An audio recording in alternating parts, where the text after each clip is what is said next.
Oui, malheureusement, nous avons 50 cas à déplorer depuis lundi. Donc, je vous rappelle que nous étions, je crois, à 27 de vendredi à lundi, et maintenant 50 cas en Guadeloupe. Donc, c'est énorme. Mais à la fois, bien sûr, on a augmenté le nombre de tests. Hein. On fait énormément de tests. Donc, forcément, quand on cherche, eh ben, on voit que l'on trouve. Mais toujours est-il que c'est significatif du niveau de circulation du virus sur notre territoire. Alors, je vous rappelle que le seuil de vigilance, c'est 10 cas sur 7 jours pour 100 000 habitants. Ça veut dire en gros 38 à 40 cas sur notre territoire. Et là, nous sommes au-delà. Heureusement, nous sommes en dessous du seuil d'alerte, qui est 50 cas pour 100 000 habitants sur 7 jours. Ça voudrait dire en gros 180 cas. On est en dessous, mais on est quand même dans la fourchette d'extrême vigilance. Oui, en fait, actuellement, je parle de Crète parce que je ne sais pas si nous allons aller vers à nouveau se rapprocher du seuil d'alerte et avoir des cas graves. Malheureusement, hier soir, il y a encore une personne qui est rentrée en réanimation. Nous sommes à 4 personnes actuellement en réanimation au CHU. Donc je suis inquiète. Je suis inquiète qu'on bascule effectivement du mauvais côté de la crête et qu'on se retrouve à nouveau vers des cas graves. Je rappelle que nous avons beaucoup de personnes âgées sur notre territoire, que nous avons beaucoup de personnes qui ont des maladies chroniques.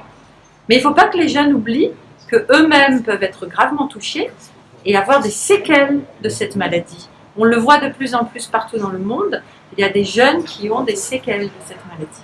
Oui, absolument, en fait, ce qui vous montre que nous testons nos réservistes, évidemment avant d'arriver sur le territoire, mais aussi à 7 jours, après être arrivés sur le territoire. Et malheureusement, il y en a 5 qui se sont révélés effectivement positifs. Donc nous avons tout de suite, dès que nous l'avons su dimanche, nous leur avons demandé donc, de changer de lieu d'hébergement pour aller dans l'hôtel de protection des proches qui est dédié aux personnes positives qui souhaitent s'isoler en hôtel. Et puis bien sûr, nous avons une équipe de soins paramédicales qui passe les voir tous les jours.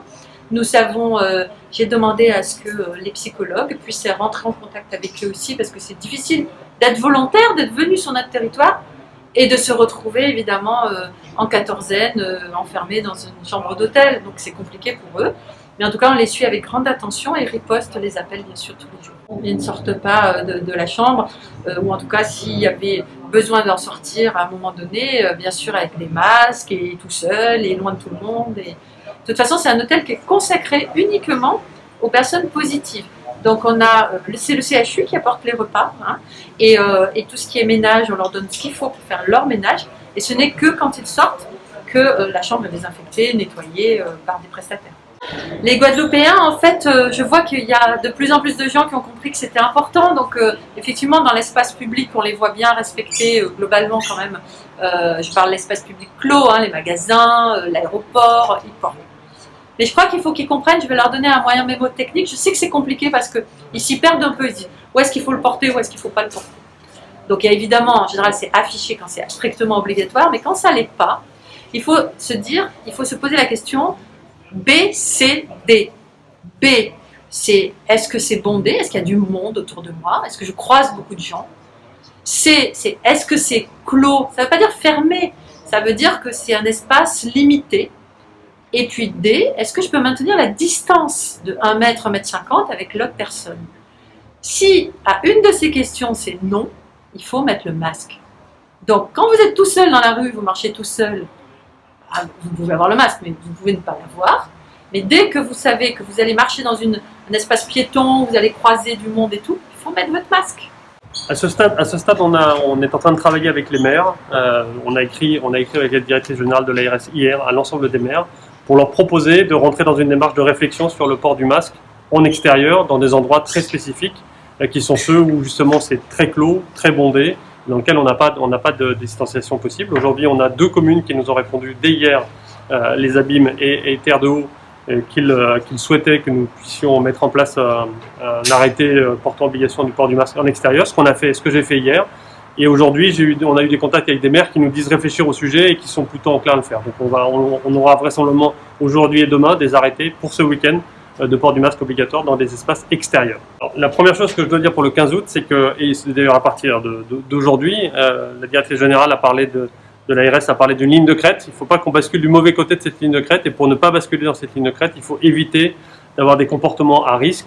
Et aujourd'hui, les comportements les plus à risque que l'on voit dans les contaminations, ce sont les rassemblements, les réunions dans lesquelles on ne fait pas attention à la distanciation, dans lesquelles on est très proches les uns des autres, en général entre des personnes jeunes qui se pensent en bonne santé et qui de ce fait ne respectent pas les gestes barrières. Donc la première chose, c'est que nous recommandons de ne pas participer à des réunions festives.